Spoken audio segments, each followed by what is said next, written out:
나도 모르게 생겨나는 사마귀와 티눈, 육안으로는 큰 차이가 없어 보이는데요. 이 사마귀와 티눈은 알고 보면 분명히 다른 양상을 보입니다. 사마귀와 티눈은 서로 다른 질환에 속하기 때문에 이를 구별해서 정상에 맞는 치료를 진행하는 것이 중요합니다. 안녕하세요. 피부과 전문의 최영수 원장입니다. 손과 발에 잘 생기는 사마귀와 티눈이 종종 구별하기가 쉽지 않기 때문에 티눈과 사마귀의 차이점을 알고 있다면 이 진단과 치료에 도움이 될 수 있습니다. 사실 그 두 질환은 엄연히 다른 질환인데요. 사마귀는 인간 유두종 바이러스, 휴먼 파필로마 바이러스 HPV라고 하는데요. 이것이 피부에 감염되어서 생기는 그런 질환으로 인체 피부의 어느 부위에도 발생할 수 있고 또 다른 부위로도 전염되어서 번질 수가 있습니다.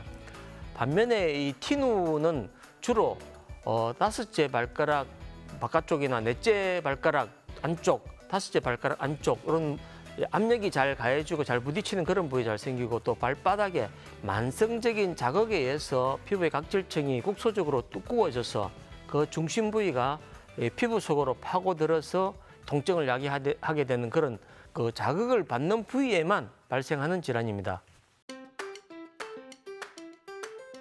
네, 당연히 면역력과도 관계가 있습니다. 보통 사마귀는 소아에서 면역력이 좀 약한 소아에서 흔히 관찰되는데 성인이 되면은 이 사마귀 바이러스에 대한 면역력이 생기면서 사마귀의 발생 빈도가 현저히 낮아지게 되고 또 병변의 수도 줄어드는 그런 경향이 있습니다.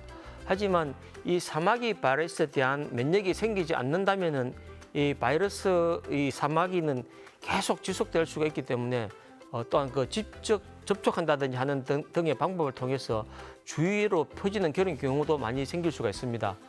사마귀가 일단 생기더라도 한 30% 정도는 6개월 내에 자연적으로 사라지고 대부분의 사마귀는 사실 치료하지 않아도 3년 이내에 사라진다고 알려져 있습니다. 그러나 이 사마귀는 또 재발하는 경향이 많습니다. 그 어린 아이들에게 흔히 생기고 나이가 커갈수록 이제 좀 더 많이 발생해서 12세에서 16세의 청소년층에서 가장 많이 발생하게 됩니다.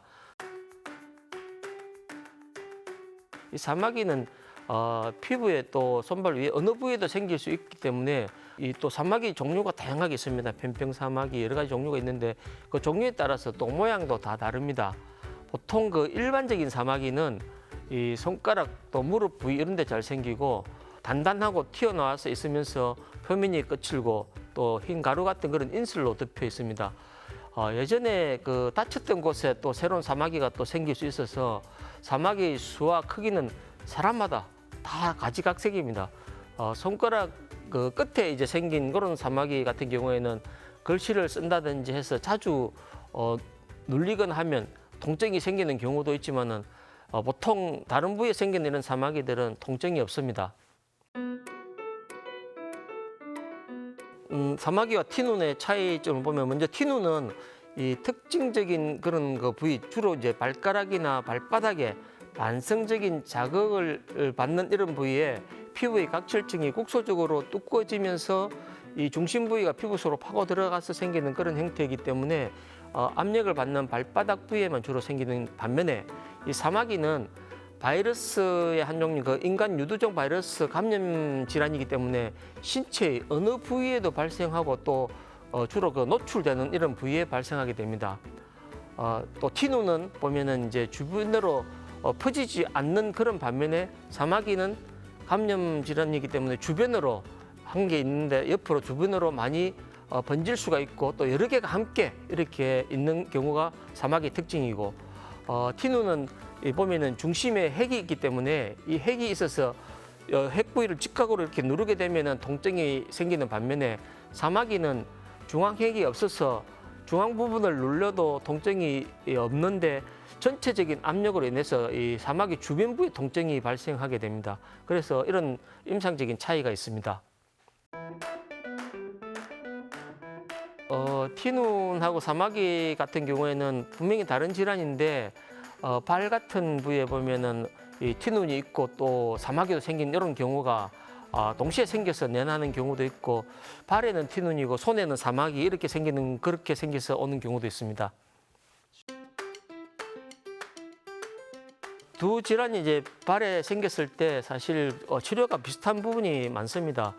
깊지 않은 티눈이나 이 초기 사마귀 이런 같은 경우에는 바르는 그 사마귀 약이나 티눈 그 밴드, 슬립 같은 것으로 충분히 치료하고 도움이 될 수가 있습니다. 하지만 이제 이런 그 밴드나 이런 것들을 너무 과도하게 사용하게 된 경우에는 이 피부의 각질이 이렇게 지나치게 손상되어서 오히려 상처를 더 악화시키고 또 2차 세균 감염이나 이런 통증이 생길 수 있기 때문에 너무 과하게 사용하는 것은 좋지가 않습니다. 티눈이나 사마귀가 이제 어느 정도 진행이 된 후에 이제 발견되어서 면했다면은 약이나 밴드 같은 이런 단순한 그 치료로는 해결될 수가 없기 때문에 이럴 경우에는 최대한 빠르게 피부과를 내원해서 냉동 치료나 레이저 같은 이런 그 전문적인 치료를 받는 것이 좋겠습니다. 사마귀의 경우는 이제 티눈과 달리 좀 더 이제 다양한 치료법을 시도해 볼 수가 있는데요. 예를 들면 이제 수술적으로 제거를 한다든지 또 면역과 관계가 있기 때문에 면역을 증강시키는 그런 면역 치료 이런 것들을 시도해 볼 수도 있습니다. 사마귀는 이제 병변이 깨끗하게 없어질 때까지 끝까지 치료해 주는 것이 좋고요. 그 때문에 이제 티눈에 비해서는 치료 기간이 조금 더 오래 걸리는 편입니다. 증상과 치료 방법에 따라서 다를 수 있지만은 대체로 2에서 4주 간격으로 약 그 5회 이상 이렇게 여러 번 치료를 하는 경우가 많습니다. 반면에 티눈은 보통 그 2, 3회 치료로도 많이 회복이 가능한 경우가 많습니다. 사마귀를 예방하기 위해서는 이제 욕조와 샤워실을 사용하고 난 후에 청소를 잘하는 것이 좋고요. 수건도 이제 다른 사람과 함께 사용하지 않는 것이 좋습니다.